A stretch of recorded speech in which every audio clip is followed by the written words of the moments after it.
Queste sono le vigne dove di solito vengo ad allenarmi 3 volte alla settimana. Correre in mezzo alle vigne dà una sensazione unica perché siamo fortunatissimi rispetto a chi si deve allenare in un ambiente urbano. Noi abbiamo la fortuna di avere questo panorama, è una sensazione bellissima perché ci può stare proprio a stretto contatto con la natura.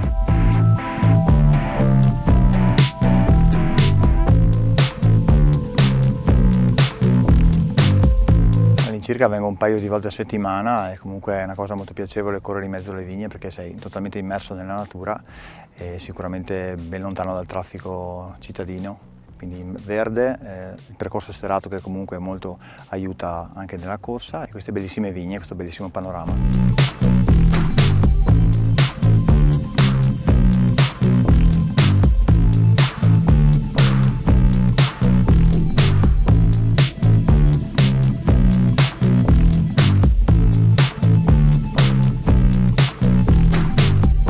Ci troviamo in una tenuta di circa 12 ettari nell'area dove si produce il prosecco. Abbiamo avuto l'iniziativa di aprirla al pubblico e creare una palestra in vigna. Ci sono 5 attrezzi, c'è un percorso di 1,5 km. Questa iniziativa che abbiamo voluto veramente promuovere è proprio per condividere con tutta la popolazione che circonda questa area quello che significa avere una vigna biodiversity friend. Cioè vivere in un ambiente molto salutare, in un ambiente dove c'è la parola d'ordine è rispettare la natura. Questa è la nostra missione e quindi è stato un piacere per noi aprirla al pubblico.